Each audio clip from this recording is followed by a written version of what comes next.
Ladies and gentlemen, welcome to another episode of the Wrestling Diaries, the podcast show for the average Joe.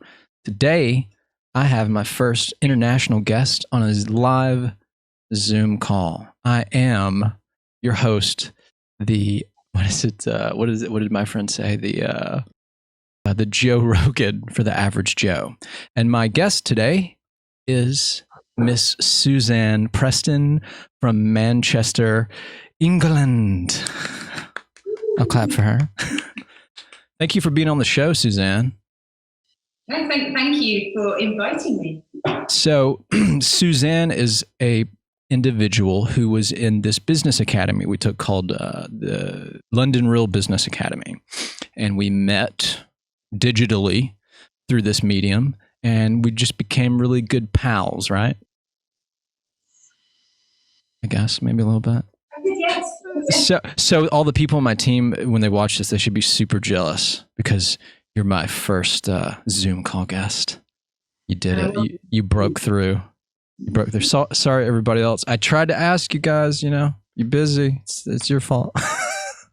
So, Suzanne, tell us a little bit about yourself. You do yoga. You're is a yogi. Is that the correct terminology for you, or like what is that? School me on that. I wouldn't use that terminology, yogi, but because it becomes such a part of your life that you just are, and it is. But yeah, I teach yoga. I've been practicing it for years. Okay. What got you into yoga? Like, what made you want to like stretch and do poses and all this stuff? Like, what was the incentive? It's a really interesting story. I started doing baby ballet when I was about 2. So I'd always danced. And so every week we'd go to ballet, tap, modern, various different dance styles.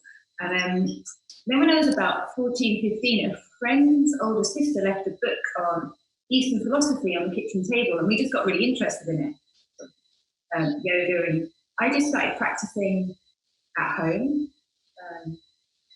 Then when I moved up to Manchester to study, I found a couple of really good teachers and just kept it going, and actually fell into teaching it. One of my teachers went out to India for a year and asked me to take on his classes. So it was a really natural, organic progression.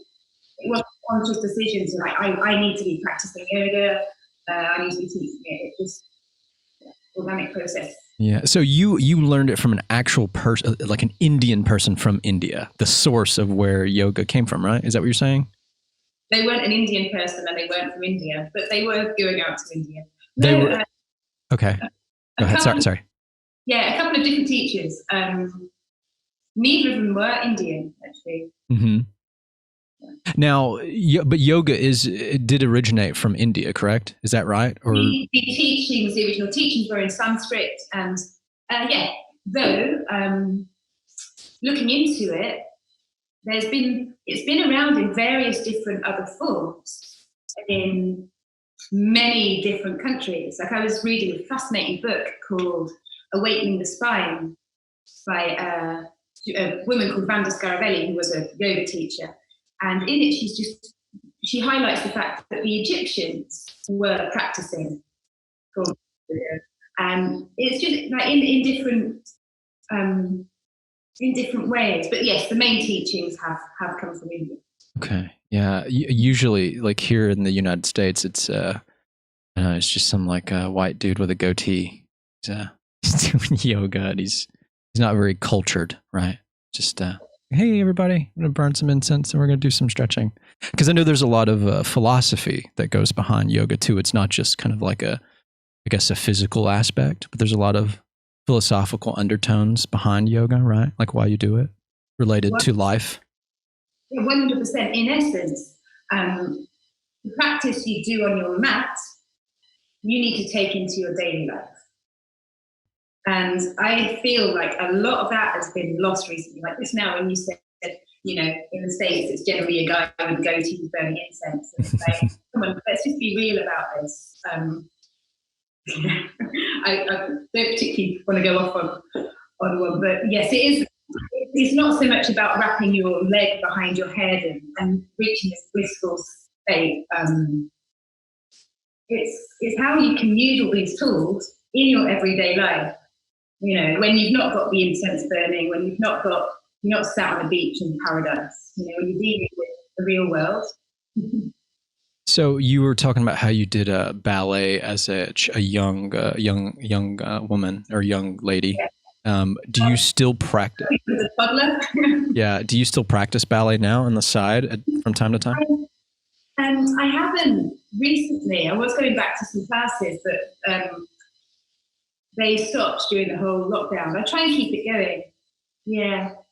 Yeah. So tell us about, okay. So, I don't know what it's like to be in England right now, but how are the lockdown? Is it really strict over like what can you do? What can't you do in your country or in your specific province?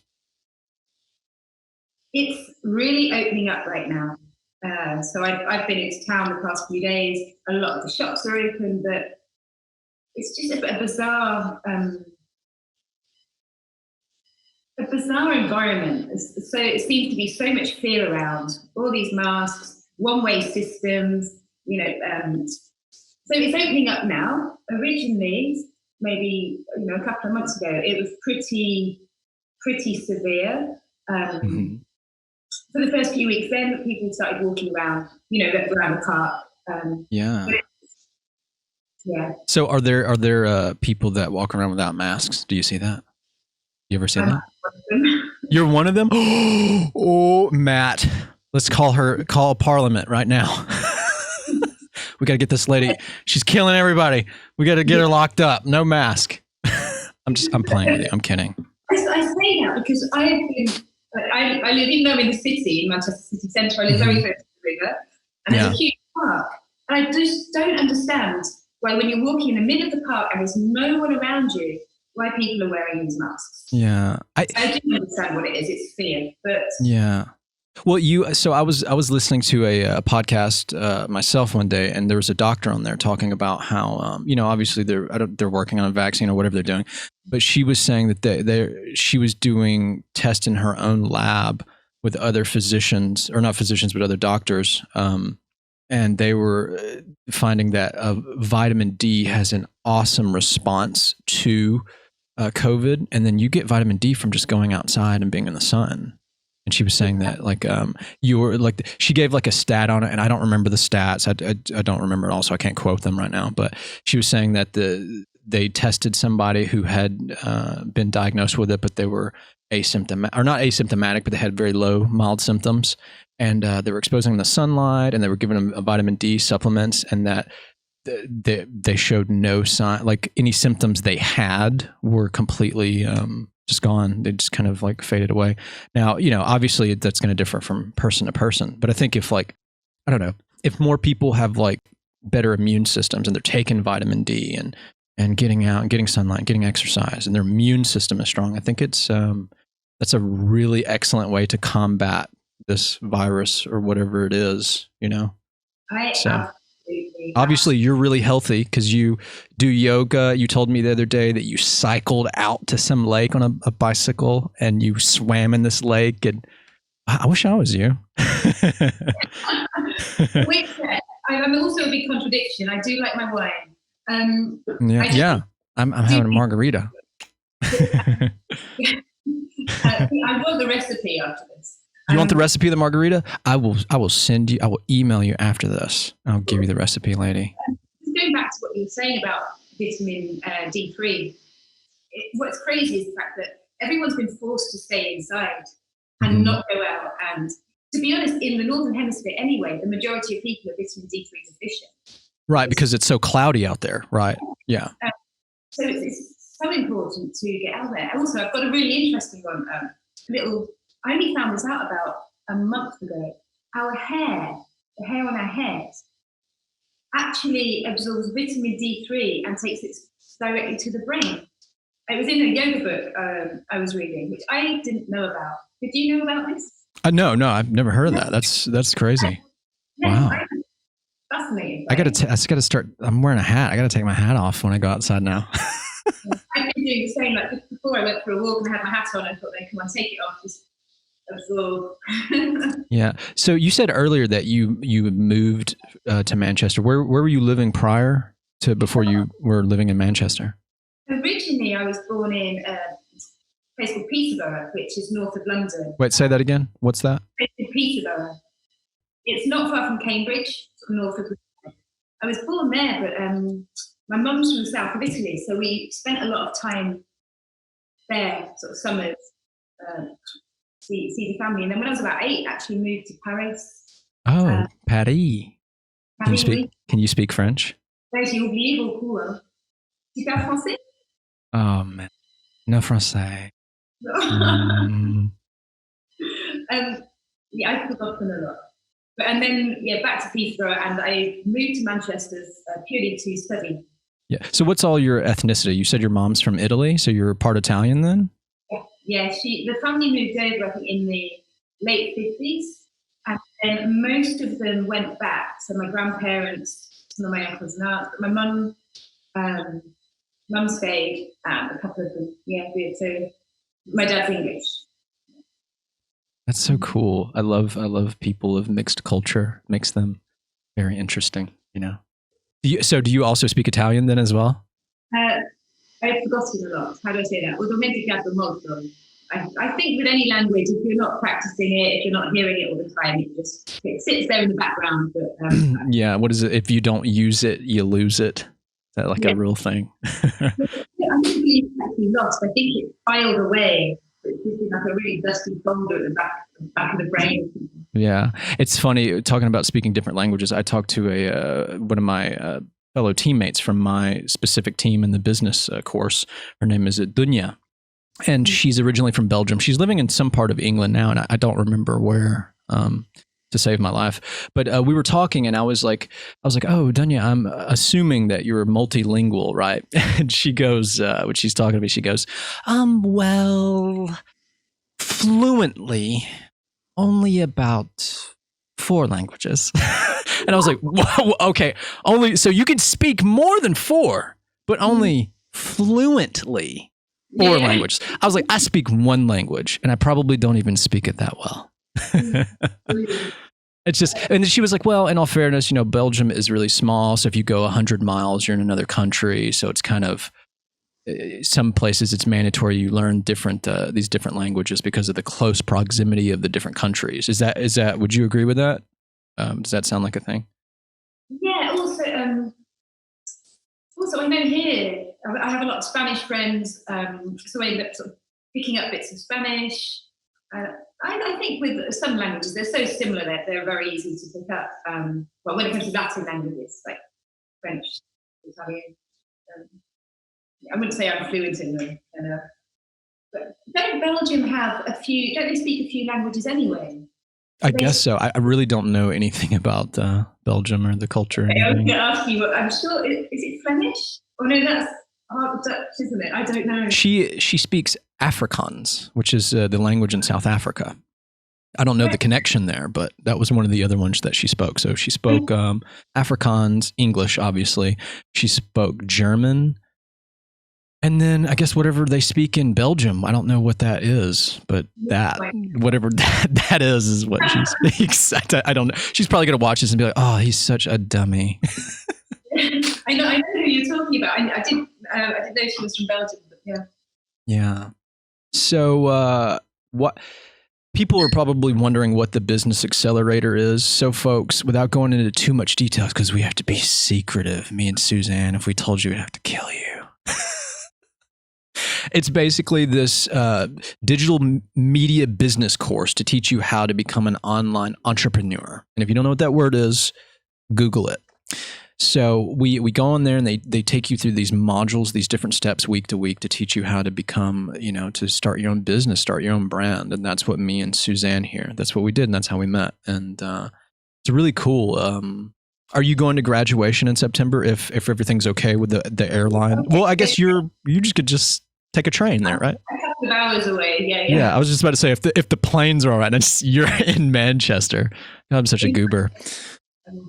But yeah, that's cool. Well, so if the plane's I definitely am going to go out there. I'm ready. I've already got a place to stay. To Manchester as well. A few people are. Yeah. It goes ahead. So yeah, it'll be cool. I'll get to see you out there. Yeah. We'll graduate. It'd be nice to meet everyone that we've been sort of getting to know and working with. Yeah, because meeting everybody, it is by artificial means because it's online and stuff. And so to actually be live with another human being in the flesh and the blood, like I can shake your hand, I can give you a hug, like it's something so different. And I've met some people, you included, who are really awesome, and it would just be a really excellent thing to be able to have talked to you and messaged you and Zoom call you, but then to meet you in real life. I feel like that's going to be a really exciting thing for not just me, but for a lot of us that were in the academy. So I'm really excited about that. I know exactly what's going to happen though. Some of these people, some of the ones that were more sporadic and outgoing, I'm going to meet them and be like, hey, Johnny, how is it? What's up, buddy? And he's like, oh, hey. Hey, how are you doing? I think on this course, because maybe others that haven't, but watching this don't know. But I think because we've been connecting a lot and on video with our blogs and communicating that way, and also being quite vulnerable, we're really getting to know each other. It's not a surface level. And I think that's a brilliant thing, because even if you're face to face with someone, they may be saying one thing, but feeling something completely different. I don't know. There's a bit of an honesty is what I'm getting at. Sure. Yeah. 100%. It's, I was talking to some of my friends from my actual team, and I was saying, one of the gentlemen, he's from the United States like me, but he lives in Pennsylvania.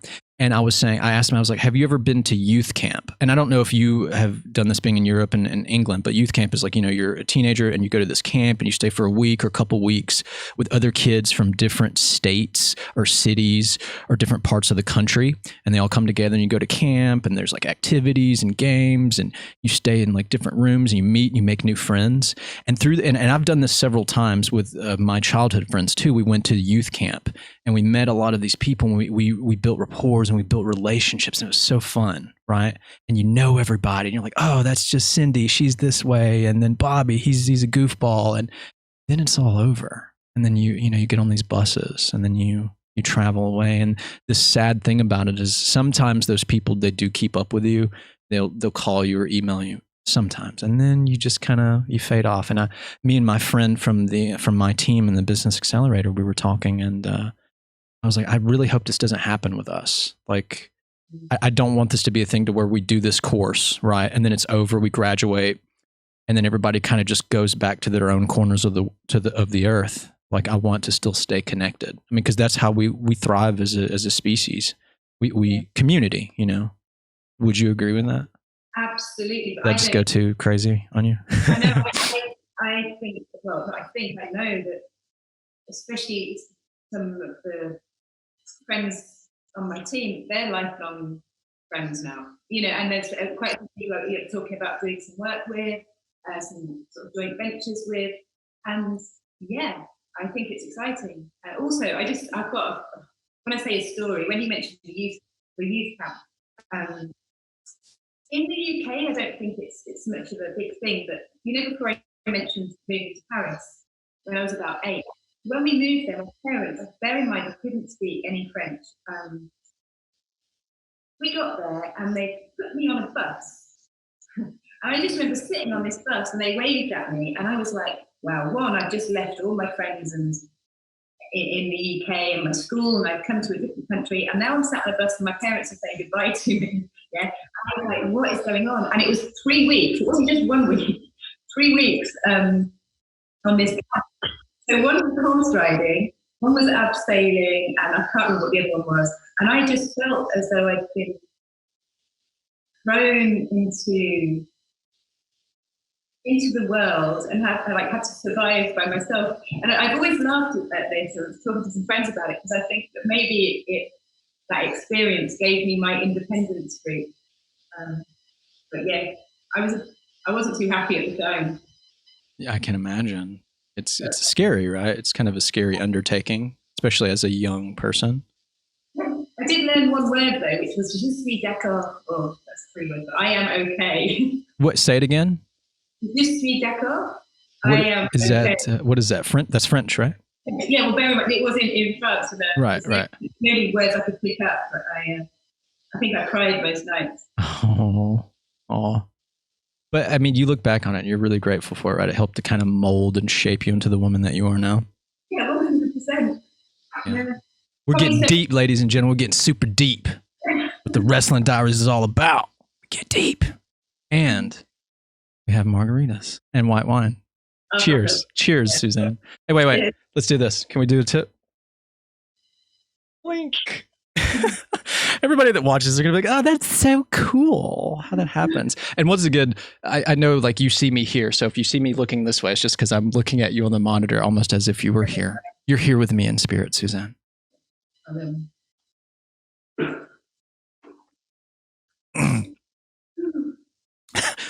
My editor's over here laughing at me. He's probably thinking, oh my gosh, this poor English lady is going to think that Nichole's such a ridiculous person. She's like, oh, I hope all Americans aren't like this.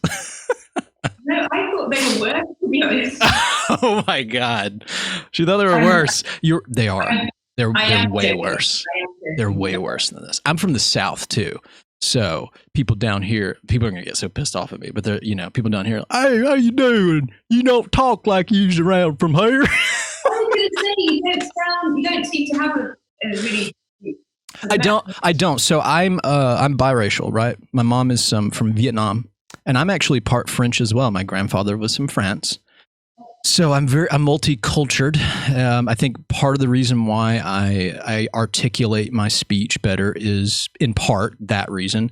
And just because, I don't know, I guess I'm just weird. I'm an outlier. You know what I mean? I'm just an outlier. I don't like to conform. Like I like to be different. I like to dance to the tune of my own drum, Yeah. So I yeah. know that. My friend Liliana, she's from the south of France. She said the same thing because she has a home here in the States, actually in Florida, and she's visited Alabama and stuff, and so she knows people from the South, and she's like, yeah, you definitely don't talk or speak like anybody from there, and I was like, cool. I mean, I don't care whether either way, but I guess I take it as a compliment, Yeah, well, we are all individuals, aren't we? Yeah, absolutely. Individuals, that's what I like. So you what are you offering right now is it yoga? Is that your product that you're selling right now? Or no longer, no. When I say no longer, no, it's developed. Teaching yoga is part of what I do. You mean what I've developed recently? Yeah, if I can ask that, if that's okay for me to ask. I created Bliss in Chaos. So it's really looking at offering tools to help empower people. And yes, working with techniques like yoga, breathing techniques, meditation techniques, lifestyle tips. So it's more of an umbrella. Yoga is an element of it. I see. So basically, in a nutshell, would you say it's kind of like personal development then? That's kind of like that your niche? 100%. But also, because of what's happened recently just in the world, I've been very aware of how stressed people are, and we're living in this fight or flight mode, and we can't sort of sustain ourselves in that mode permanently. I really see a need for it, and yeah. So in a way, yeah, personal development, but for So at the end of when we're getting ready to wrap up, I'm going to get you to plug in all your business stuff, so people how they can find you, how they can find your products and buy your products, just do yoga and all this other stuff. Because I want to get your message out there, Suzanne. Thank I want people to see what you have to offer to this world. Yeah. So yeah. I am still running yoga sessions via Zoom, and what's your favorite yoga pose? I don't have a favorite. You don't have a favorite? I do. You do? Okay. Because we shouldn't, one called Ardha Chandrasana, which is half moon posture, where you're bouncing on one leg. It's just really opening. And I love back bends as well. Back bends, they're really great for energy. Yeah. Can you do the full splits from your legs going to the side? Yeah. It's so funny. I mean, it's the funny, well, the reason I say it's funny, people think that it's about flexibility, but I've had to work on the opposite, because sometimes we can be more like too open, and we need to focus on strengthening the body, strengthening the system, and more containment. So it depends on the body type. So for one person who's practicing this every day could really wreck their what's called the sacroiliac joint, it's a joint in the pelvis. So, yeah, I can do that, but it's something I've learned. I was just going to say, something I've learned from teaching is that if you start doing these in classes, it puts people off. You need to make it accessible. Well, I feel it needs to be accessible to everyone. It's something that everyone can do. Sure, right, yeah. Something that just the average person who's not that flexible can get into. Something that's alluring. Yeah, I believe that. But when you come to my class, which you will, which I will. Look at her telling me. Yeah, I probably will. I told you the other day on the phone that I needed to start, because I do a lot of weightlifting. I do a lot of man stuff. So I need to, not that yoga's not man stuff, but I'm saying like I lift a bunch of weights and stuff. And so doing that, you really need to like stretch things out and, you know, get some fluidity. When I used to take, when I was doing martial arts more primarily, and I was doing ballroom dancing at the same time, not like, but you know, not in sequence, but like I do like martial arts here and then ballroom dancing like a couple of days later. I had really good flexibility. We did a lot of stretching things. I didn't do yoga or anything like that, but you know, doing the martial arts, we had like a 10-minute stretch session where we did a lot of things to open the hips up and lubricate the shoulders and get the back stretched out. And like I could kick myself in the face. I was so flexible. I could like do a perfect like you know, front kick and just like knee myself in the head. And I don't even know if I can. Let me see if I'm not gonna chat. But yeah, I definitely need to get into some yoga. So yeah. It's funny when you mentioned martial arts, because I did a lot of Jeet Kune Do. Bruce Lee. Yeah, I loved it. It got to the point where I didn't have any time to do the yoga, so I sort of let that go. But okay. I see, yeah, brilliant. That is so awesome that you did. You're going to be my new best friend, because I love Bruce Lee. I grew up. I have like this at my home, and on my on one of my cases, I have a whole shelf of just Bruce Lee movies. I have his book, The Tao of Jeet Kune Do.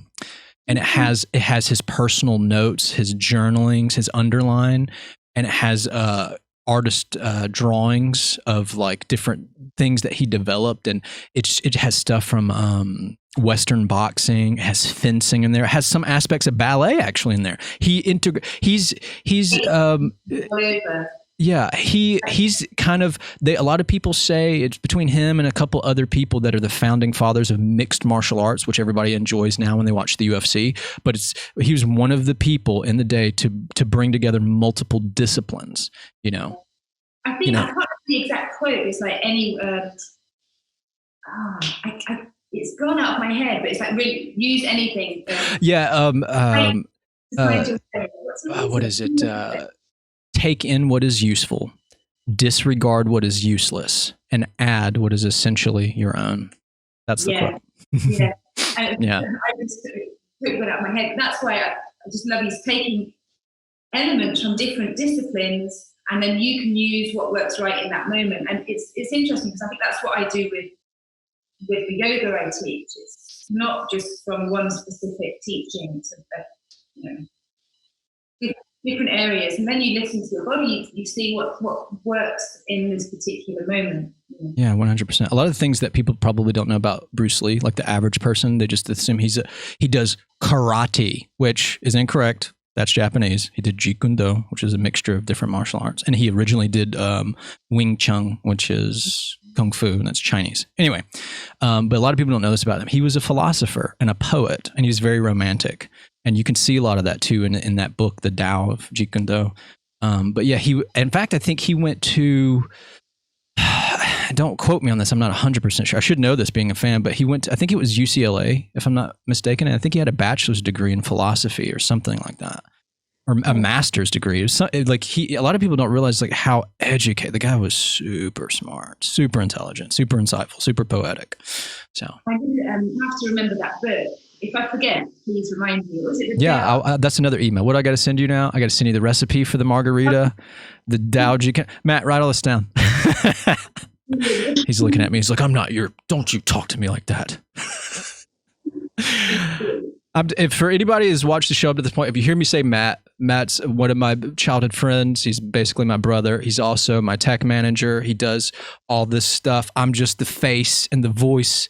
He does all the background stuff that you don't see. He works super duper hard. He edits the videos. He puts up all these beautiful lights. He's got this mic. He's the reason why we're seeing the lovely Suzanne here on this 42-inch Vizio monitor. Vizio, holler at me. I'll do some sponsorships for you. But yeah, this is cool. I'm so glad we're doing this. I'm excited. I'm so excited about this. I'm trying to keep it down, keep it level. I don't want you to think I'm immature here. In the back of my head, I'm like, I don't really know Suzanne very well. She seems very articulate and intelligent.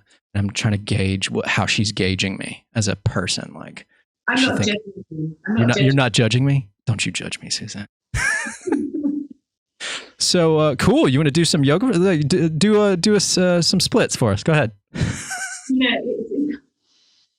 I didn't want to get stuck in a pub with my legs stuck behind my head. Oh my gosh, that's so funny. I'm not going to go down that route. Also, in fact, if you want to see, it's funny. I was thinking about doing like 6 weeks of the splits, but I don't think so. I tried to practice. I still want to be able to do, like, that's one of my goals one day. Physical goals, to do a full-fledged split, but I've tried it. God, it just hurts. It hurts so bad. Daily, it's something. This sticks with me all the time. In fact, yesterday when I was in town, in fact, I was on the phone to you. I wasn't even aware. I was stood there with my foot resting on the side of a fence, and it was after the phone conversation we had. This lady was like, "Are you a dancer?" I was like, "No," but it's something that's stuck in my head. The dance teacher who said, "Wherever you are, whatever you're doing, just make sure you're stretching."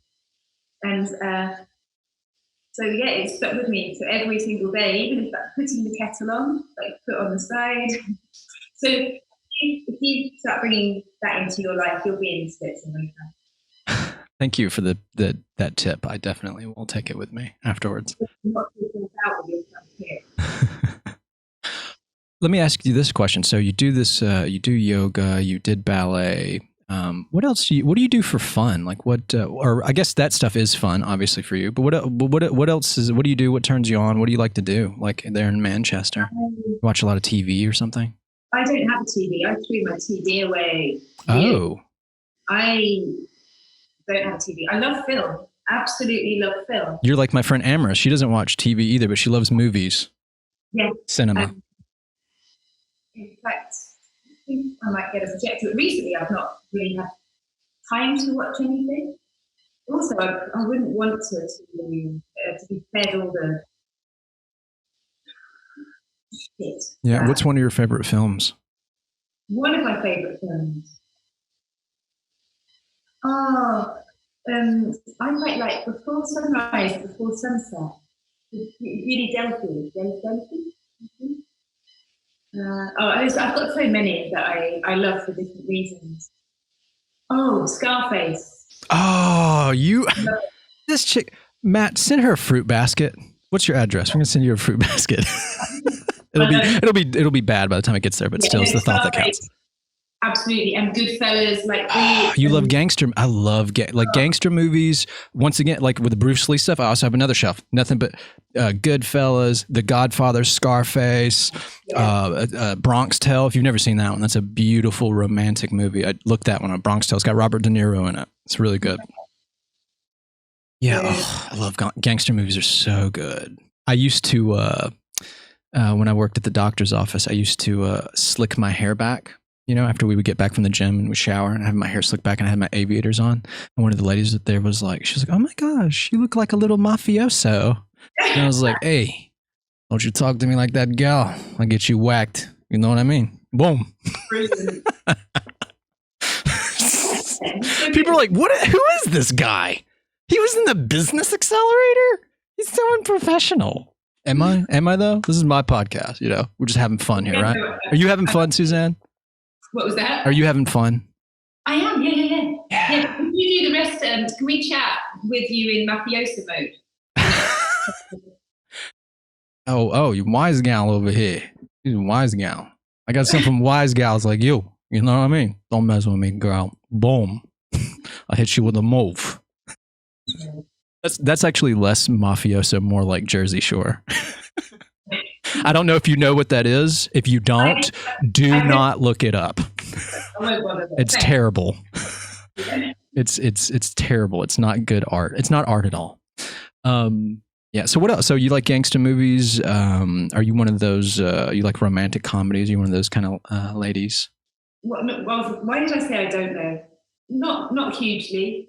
No, I prefer. I quite like sort of European cinema. Things with a little more depth. They're saying that. I do also like comedies, but I've not really watched anything recently. One of my favorite movies of all time is The Shawshank Redemption. That's such a great movie. My gosh, all the philosophical undertones and just it's so, like thinking about it now, like it makes my mouth water. It's such a good piece of film. It's so good. I feel like it's kind of no, it's not underrated. I feel like there's a bunch of different things that have it in like greatest movies of all time. Like it's up there with like Godfather and stuff like that. Yeah, I'm a big. I love that stuff. I love movies and that form of entertainment.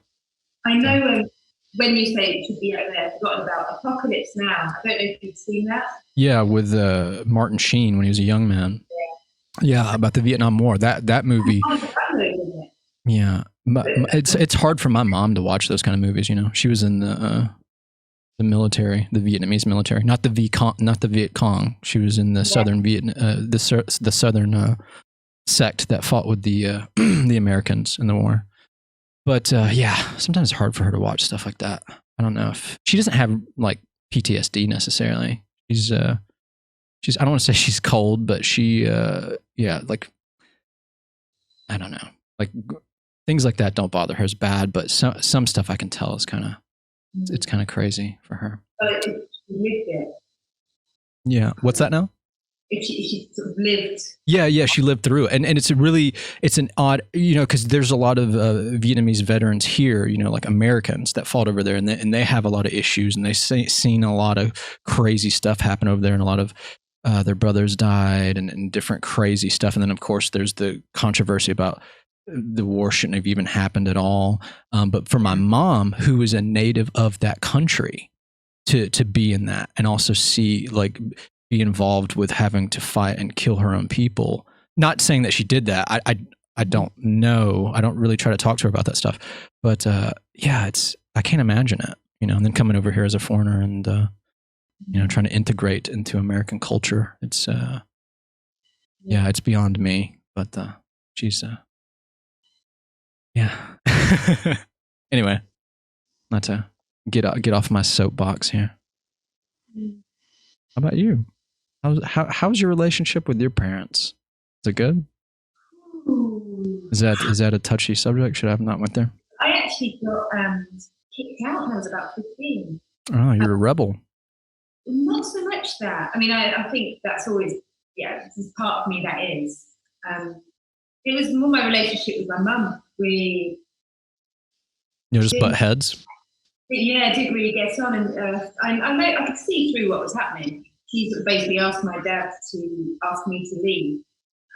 And he didn't want to. But anyway, I did. And I have a great relationship with my dad. And now I suppose I do have a better relationship with my mum, but never really understood. And even what I'm doing now, or especially with all the acting, I've not really mentioned that, but when aside from teaching yoga, I was studying acting.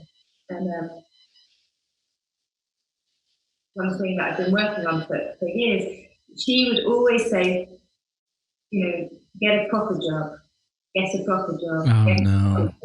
And if your heart is in what you're doing, no. Yeah, I feel like if your heart is not in what you're doing, then you're doing a disservice to yourself, to your being, to your existence, right? Like, I mean, I feel like, and this is just my opinion, but I feel like, you should create and do what you feel is best for your life and what turns you on, because that you're giving value back to the world, even if it's not direct, it could be indirectly, because you're being honest, you're being authentic, right? There's so many people that work these soul sucking jobs under this fluorescent lightings, and they hate, like, I know, I've been there. I've been one of those people. And it's just, I'm always trying to preach to people, like, do you have to take risk, then take risk. Like, whatever, like, what's going to happen? Are you going to die? Are you going to go to prison? No. Like, sometimes you just have to get out there and do what you want to do. But everybody has this, like, you ever seen that movie, The Matrix, the sci-fi movie with Keanu Reeves? That movie, even if you don't like action movies, you don't like sci-fi fiction, that movie has, it's a metaphor for real life. They're all plugged in to this computer system and they're living an artificial life. They're just going run of the mill, and there's another world outside of it, the real world. And then, like, Neo, like, gets unplugged and he learns the truth, and he learns that, like, to take control of his own life and try to better the society of people and to help people. And, he was like the savior type in the movie or whatever. But I feel like that movie is a really great metaphor for life. So many people are just plugged in. You grow up, especially, I can't speak for you in the UK, but being here in the United States, we grow up in the industrial complex. The way schools are formatted is the same way the workforce is formatted. A bell rings, you're clocking in and you're coming in. A bell rings, you shift, you move around. It's like we're fashioned to be workers outside of school. And I never subscribed to that. I mean, I did, but deep down, I'm a nonconformist by every stretch of the word. I never, like, I want to live the life that I want to live. I'm going to do what I want to do, and I want to do what makes me happy. And when I'm happy, I make other people more happy, and I inspire people, and I motivate people. And if everybody was doing that, do you think maybe we live in a better world? I think there's a good chance, right? Yeah, absolutely. I just agree with everything you said. I know that if on an individual level we are happier, then society changes. And then when we do manage to change, we can start creating the world we want to be living in. But also, going back to what you were saying about taking risks and doing what makes you happy, I think it takes balls sometimes to step outside. I'm kidding. It's too easy. Well, I don't think it's too easy. I just feel frustrated, but just to do something that doesn't feel right, just because it's ticking boxes, or because your mother or your father or society dictates that you should be living your life this way and working in a job like this. Stepping out and doing what we want to be doing, and, like you say, actually also adding value to the world in some way, isn't always easy. Sometimes you can feel like you are bracing your head against a brick wall. Oh my God. Yes, 100%. That was happening to me when we were doing towards the end of the course. I definitely overstrained some mental and emotional muscles there. I just walked around in this big fog for a little while. I was like, oh my gosh. And it's just because I was completely out of my comfort zone and doing things that I had never done before. And I don't know, it's pretty crazy. It is hard. I feel like people that, if they can get into it and then come outside on the other side, then they get to taste the rainbow. That's a terrible analogy. This guy's laughing at me. He's making fun. That's a Skittles commercial. But you know what I mean? Like, you work so hard at this, and it is hard. It is like bashing your head against the wall. But if you can survive that, then you got wings. You can fly, Yeah. So I'm just taking note of, what is it? Taste the rainbow. No, don't take a note of that. That was terrible. That was a terrible analogy. Just throw that out of your mind, Suzanne. I never said it. What are you talking about? Taste the rainbow, Suzanne? Why would you say that? That's silly. Sorry. I like to. I feel like some people might misinterpret. Like, I like to laugh and joke around a lot because you should. People take life way too seriously. That's why people are they're so like they walk around with their heads down and they're so sad. That's why I love comedy. I love being silly. I love being immature. Not to the point where it like negatively hurts my life, but like, people should laugh long and often. And actually, in one of my modules for my product that I developed, it was called The Health of Humor.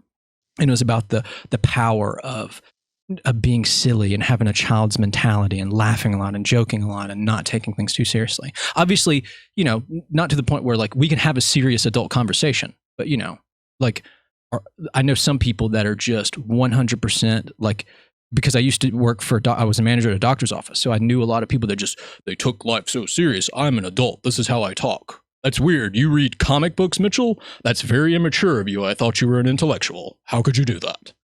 And I'm like, man, get out of here. Get out of here with your bullshit. Don't give me that. I like being me. I like living my life. Like I gotta have fun. I gotta laugh. Anyway. Sorry, I'm rambling on. I'm crazy. Like here. I want to say I feel the same way. And a lot of what we need to do is get rid of the learned behavior that we picked up, so we can go back to that. I'm not saying like childlike state, but that like open place where we can laugh and be joyful. That's a natural state. Yeah, that's what I was saying. It's not being in a childlike state, but it's having a childlike mentality. Like you look at the world through the same filter that a child looks at it. And everything's so, like, they're not stressing out about stuff. Everything's cool. Look at those colors. Oh my God, look at these toys. These colors. And I watch this with babies and infants, and it's just, their world is so fascinating to me. When I go and hang out with certain friends and they have kids, a lot of the times I'll end up, if the engagement lasts for a while, I'll end up moving towards the kids' room where all the toys and stuff are. And then I'm in there and I'm like, hey, how does this train work, man? And and then my friends are like, oh, you don't have to come in here and do this with the kids. You don't have to do that. You can come, they think you're sweet. And I'm like, no. I was like, first of all, I've never seen a train like this. This is awesome. And like the kids pick up on, I think that's why kids like me a lot, because they're like, oh, he's one of us. This big guy's one of us. But we can see the world that way too. Yeah. What? Yeah. Yeah, definitely. And when I said we, I mean you do. I do. Yeah, I feel like you do too. Yeah, you're very lighthearted and you just you're free spirited. That's I don't know if that's an adjective you like to use to describe yourself, but I feel like you're a very free spirited person. Yeah, very fun loving. It's interesting how sometimes if you're seen as being sort of quite joyful and free spirited or whatever, you don't have any depth, and it's like, come on, you can be talking about serious topics, thinking about serious topics, but that doesn't mean you have to, like you were saying before about the doctor saying, to be all like rigid and out something that you're not. Do you like to do anything that other people would consider immature or silly? Well, I guess one of them would have been doing theater or whatever, because your mom was like, oh, why are you doing theater? Yeah, no, I love that. What did I do last week? I took an aerial yoga hammock out to the park and I put it up in the swings. And I just yeah. You posted that video. That was so awesome. So I mean, doing stuff like that's so much fun. It's also, there's an element of I think when you start off with fear involved as well, because you're upside down and you're flying around and you've just got a bit of fabric holding you down. Yeah. When I saw that, I thought of a Cirque du Soleil. Do you know what that is? Yes. Cirque du Soleil. Yeah. I thought exactly when I saw you doing that. That's what I was thinking of, Cirque du Soleil, when they have like the cool, like the scarves that hanging from the ceiling. And that's so amazing how they can do that. It's so strong too, to be able to do something like that. It's a huge amount of strength. In fact, it's the same silk fabric, but you can just hang it different ways. Yeah, maybe you can do that one day. Be playing like a Vegas show or something, and I don't even know. Is that still around though? Actually, Cirque du Soleil, yeah. It is. Yeah. So yeah. Maybe you could do that one day. Yeah. If you want, I don't know if you'd like that. Yeah. No, I did work on a job a few years ago. It was like an advert, and they wanted the character, me, floating in the air. So they were using a green screen, and I'd never worked with a harness before. But they work with them in Cirque du Soleil. So basically, a little harness where you've got wires holding you up in the air. Have you heard of them at all? Yeah, I'm familiar, not 100%, but I've encountered what you're talking about right now. And they're like, right, does this feel okay? So they raised me just like a couple of feet off the floor. And I was like, yeah, this feels fine. This feels fine. They said, right, okay, let's go. And I'm telling you this because the guy who was working the harness and the machine had been working on Cirque du Soleil. So he said, right, we're just going to take you up now and lift you up. Oh my God. Suddenly I was like 6-7 foot up in the air, just hanging there. And I felt my heart just like speed up. And I was like, my God, this is an alien environment. It took a little while to get used to it. Mm. But then when you got used to it, was it like the time of your life? It was fun, yeah, because we got to fly around quite a bit. Yeah, like I can imagine it being very exhilarating. You close your eyes and maybe kind of it's like, oh, is this what it would feel like to fly? Maybe a little bit. Yeah, they're just talking about it now. It's just brought back that fear, and immediate fear, like, oh my God, there's nothing holding me here. It was fun. That's super cool. So cool. Yeah. You're such an interesting creature, Suzanne. Yeah. Sorry, don't take. I called her a creature. I'm being funny. I feel quite like a creature. We're all creatures. Yeah, we are. A movie, it's more like a feline creature. Yeah. Right. Yeah. Yeah. Some people are more creature than others. Yeah. I prefer to be creature than anything else. So I usually, basically, when I'm talking to people,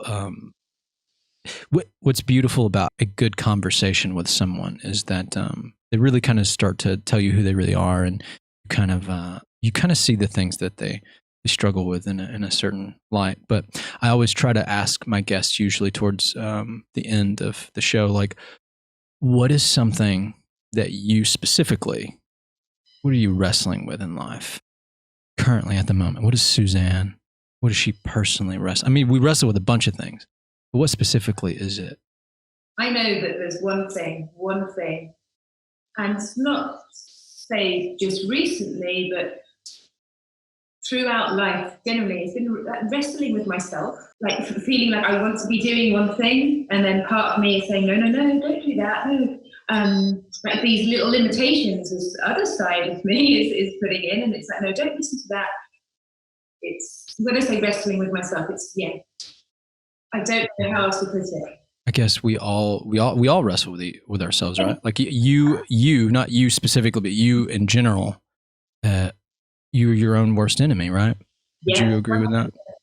I know if I was to look back a few years, even though I'm always been very much an individual and probably seen as a little bit of an outsider, but I think at that point in time, it was that wrestling, like, oh, should I try and fit in, or should I just be true to myself? There's always these like weird juxtapositions. Like you're wrestling with an identity almost, right? Yeah, and I think also a lot of it, again, it's something that it's been highlighted to me more recently. The reason that we do is simply because of a fear of being judged. I've learned a little more, and I've been more willing to step into that every time that I get involved. How do you think you try to beat that, or how can you beat that? How do you beat the fear? How do you beat yourself? I know the first thing that you have to do even is to be aware enough to acknowledge it. That's where I find like meditation or walking meditation, swimming, times where little chatty mind isn't involved, and you can just have an awareness of how you are. That's the first step, and then you become aware when that little negative self-talk steps in, and you then have the choice: do I follow this negative self-talk, or do I ignore it, or do I just accept it and carry on the way I was going anyway? Does that make sense? Yeah, no, what? Yeah, it does make absolute sense. I feel like I'm speaking to myself, but you're speaking to me when you're Yeah. saying this stuff to me, because I wrestle with myself every day, and I try to tell people too, because they're like, well, you have the show and you talk to people about what they're wrestling with, what their struggles are in life and stuff, and so, well, how do you beat it? Like, what is your answer? And I was like, well, here's the thing, you can overcome it, but you don't ever beat it. Like you'll wrestle with it for the rest of your life, but the point is what separates you from somebody else. That strength is that you keep fighting to the bitter end, right? Keep fighting, and you keep your head up. And then if you keep doing that, like your life just changes dramatically. You feel better. You are better, But the struggle's still there. Like I listen to a lot of different motivational speakers and inspirational speakers. I'm sure a lot of us do. I'm sure you do. And the majority of the people that were in our course do as well. It just comes with the territory for what we're doing and who we are as people. And a lot of those guys, and they're living the lives that we sit back and we're like, oh, I wish I was living that life. But they still struggle with stuff. It doesn't matter how much money they have, how many trips around the world they take, or how many people love them, or how many people follow them. They still wrestle with things. But the difference between them and someone else is they don't, if they're having a bad day, they just don't stay there, right? Because it's like they are wrestling, but then they pin them down and then they walk away, right? And so it's, it's like, not to bring this up, but like Robin Williams, do you know who that is? The actor who, he killed himself. And I was watching something once and somebody was talking about it. He was like, how many people, this guy he was giving a speech and he was like, how many people in here loved Robin Williams, the actor? Not liked him, but loved him. You never met him, you never spoke to him, but you watched his movies, you listened to his comedy, and you loved him like you loved your brother or your friend or your mom or your lover. And like the majority of people raised their hands. He's like, that's so amazing. That's how much his art touched people. And he had everything you could think of. He had a bunch of people that loved him who never even seen him and never touched his face. And they followed him. He had a beautiful wife and beautiful children. He had more money than he could spend in multiple lifetimes. But he let what was wrestling with him beat him. And that's why he took his life. And I was listening to this and I was like, man, that's so heavy. But I feel like that's 100% truth. And so, yeah, you got to keep fighting. You have to keep wrestling. That's the point of it. You always wrestling, I'll probably never have an episode of this where it's like, not the wrestling diaries, but beating the wrestling diaries. That'll never exist because you're always going to be wrestling for the rest. And you wrestle in every aspect, not emotionally, spiritually, mentally, physically with things, And so I think that's very important to think about for people. But what would I know? I'm just some weird hick from Alabama. I absolutely agree with you. I do know one thing that really, really helps though is when we stop judging ourselves so harshly, it becomes more challenging to keep going. Yeah, it does. It does. The hill gets steeper. It does get steeper. But if you can make it up to the top, you plant your flag, whoop, and it waves in the wind. And then going downhill is so much easier. Going downhill is so much easier. You can just roll, and then downhill inertia will take you there. Yeah. Suzanne, this has been so lovely. I literally could talk to you I could talk to you for like 2 or 3. I don't know if you feel the same way, but I feel like I could talk to you for hours. Yeah, I do. You're very interesting. You're very engaging. Go on. Yeah. But unfortunately, we have to wrap it up, ladies and gentlemen. No, it's been great. So tell everybody out there how they can get a hold of you. Give your social media, your website, the name of your company, all that stuff. Plug in. So you can follow me at Bliss In Chaos on Instagram, also on LinkedIn, Bliss In Chaos. And I've been posting some really short little yoga sessions for you to do and little tips on walking meditations, things you can do daily, short breathing exercises. And yeah, I think that's about it. I hope you get in touch soon. Excellent. Yes. Anybody who's watching this, check Suzanne. Even if what she said is not interesting, just check it out anyways, because then you'll be like, oh, this actually is interesting after all. Oh, am I supposed to I'm looking at the wrong camera. I'm looking at you. Sorry. So she just gave all of her information. Yeah, I'm trying to learn all this stuff. Sue me, right? So check her out on Instagram or LinkedIn. She's got some really cool videos. Don't you do? Did you mention the yoga thing? Yeah, in fact, the other one is No Walls Yoga on Instagram. Yes, check that out. If you're into yoga, she's really, really good. I've watched her in action.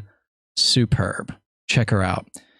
Suzanne, thank you so much for being on the show. You are just a darling. I appreciate your time. I appreciate you taking the time out of your busy life to cheers. Let's do this one more time. Ready? Great. No, it's been lovely. Anyways, ladies and gentlemen, I'm Nichole Rullane. This is another episode of the Wrestling Diaries. Tell me, what do you wrestle with? And how can you beat it? Peace. One love.